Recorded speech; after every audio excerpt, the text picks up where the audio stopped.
This is the breadboard connection for a stable multivibrator. This transistor is Q1 and this one is Q2. If this transistor is in on, another transistor will be off and vice versa. So this is the capacitor, ceramic capacitor used for charging. This end is connected to the base of this transistor and also this end is connected to the base of first transistor, right? And we are using an RPS DC regulated power supply.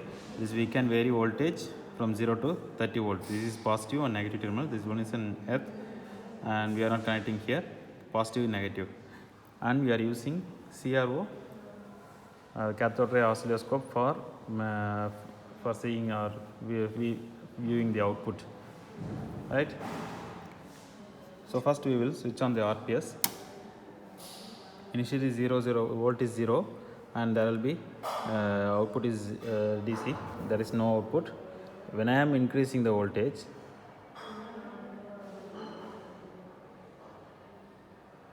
I will keep 3 volt. So for 3 volt what you get, there is a square waveform. This is the square waveform output for the stable multivibrator. This transistor state has changed. The state has changed from low to high. Again here the state changed from high to low, again low to high, that is low high, that is continuously changing, right? Here in between the transistor, in the transistor base, that is this red one, this red wire is taken, I had taken this red wire to the CRO second output. That is we are having two channels in the CRO. Simultaneously we can see two outputs. This was the output for collector, that is this channel is for collector, that is collector output, and base output I had connected to this channel. See, this is the base.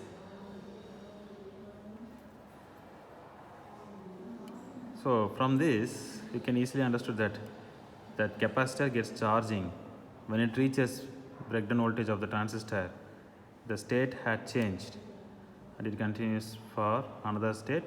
Again the capacitor gets charged, there will be the state gets changed. This is the output for second transistor only. This is for one transistor.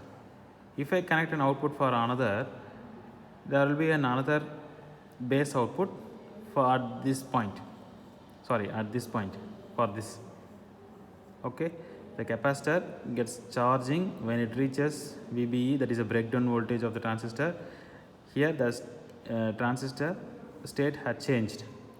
Here the same way the capacitor gets charging when it reaches at this point,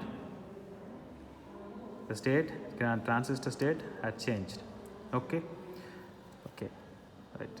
Now we are going to take reading only for the capacitor output, only for collector output. In CRO we are going to measure amplitude and time period. So only amplitude and time period we are going to measure. So time period is x-axis, one full scale is a time period, and amplitude is this one, y-axis is the amplitude. So first we will complete the amplitude. How many box? 1, 2, 3. So short is 3. Amplitude is 3 into, what is the multiplication factor? This is the channel I had connected. Multiplication factor is 1. So the value for this 3 boxes, 3 into 1. So in the tabulation, amplitude 3 into 1 volt equal to 3 volt. Now we will measure time period.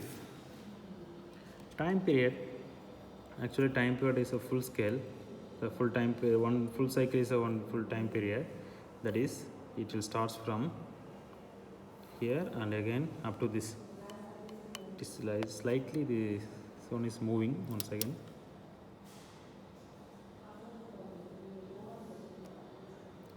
It is a continuous waveform, so it is continuously moving for certain time.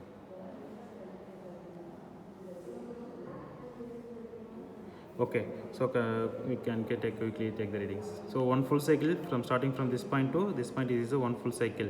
So in one full cycle, this one will be the on period, and this one will be off. High low, it is this one is high and this one is low. So what is the time? First we will measure T on high, that is on T on this period, that is 1, 1.2, 1.4, 1.6. So 1.6 is T on. 1.6 into, what is the multiplication factor? It's 0.5. 1.6 into 0.5 is for T on. So T on 1.6 into 0.5, it's a milliseconds. Okay, 1 second we will verify it is millisecond or not. It is 0.5 milliseconds. It is T on. T of 1 so 1.6, it is actually it's moving, so it's slightly we will adjust. So 1.4, so 1.4 into 0.5 milliseconds. T of 1.4 into 0.5 milliseconds. So this is the time period for this, that is one full cycle T on and T off. Okay, so that is in this model graph, this is amplitude, time period, this one is T on and this is T off. Okay,